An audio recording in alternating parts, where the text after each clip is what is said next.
मैंने जब से प्रभु को जाना तब से मैंने परमेश्वर के वचनों के आधारित परमेश्वर से बहुत ही विनती की, बहुत ही प्रार्थना की।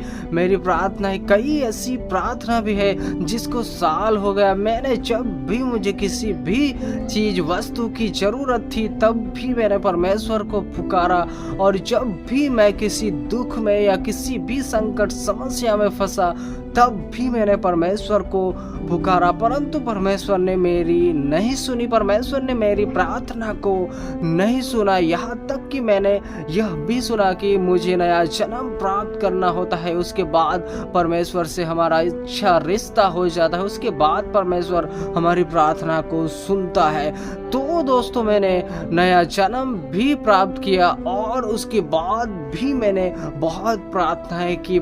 बहुत दिन हो गए, बहुत महीने हो गए, यहाँ तक कि किसी प्रार्थना को तो साल तक हो गया, परंतु फिर भी मेरी प्रार्थना को परमेश्वर नहीं सुन रहा है। और मैं अब यह सोच रहा हूँ कि अब मैं प्रार्थना नहीं करूँगा क्योंकि परमेश्वर मेरी प्रार्थना को नहीं सुन रहा है। शायद परमेश्वर मुझसे प्रेम नहीं करता या मेरी ओर ध्यान नहीं देता है, इसलिए मैं अब से प्रार्थना नहीं करूँगा। परमेश्वर को मैं समय नहीं दूंगा, क्योंकि परमेश्वर को समय देकर या प्रार्थना करके टाइम वेस्ट करने से कोई फायदा ही नहीं है। तो फिर मैं ऐसा क्यों करूं? उससे अच्छा तो मैं अपने जीवन को अपने रीति से अब जिंदगी को जीना चाहता हूं।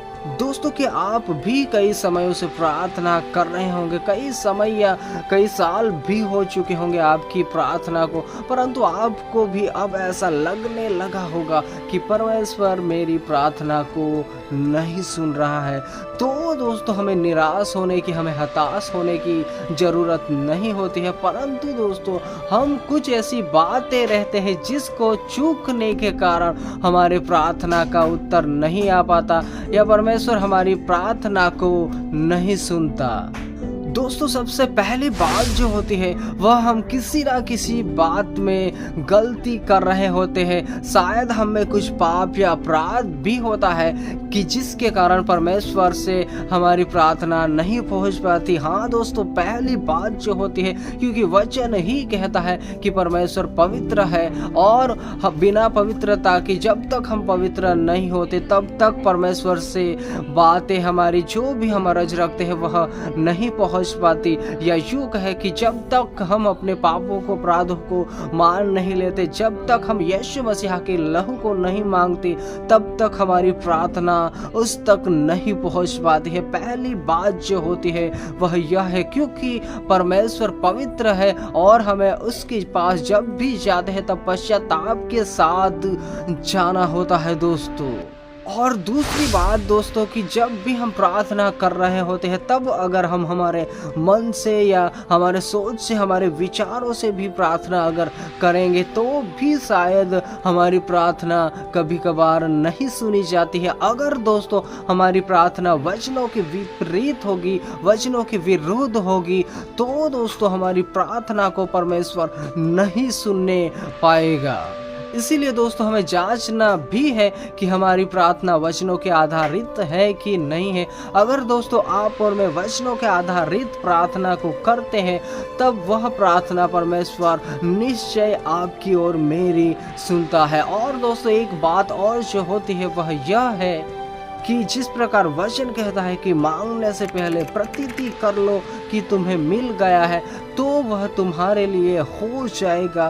तो दोस्तों जब भी हम मांगते हैं वचनों के आधारित तब हमें विश्वास होना चाहिए कि परमेश्वर मेरी प्रार्थना का उत्तर निश्चय देगा, तो वह आपके लिए और मेरे लिए हो जाएगा। शायद उसे कुछ समय भी लगेगा कुछ बातों को, परंतु दोस्तों वह प्रार्थना का उत्तर निश्चय परमेश्वर देने पाएगा। क्योंकि दोस्तों वचन ही हमें सिखाने का प्रयास करता है कि उनके पुकारने से पहले ही मैं उसे उत्तर दूंगा और उनके मांगते ही मैं उनकी सुन लूंगा।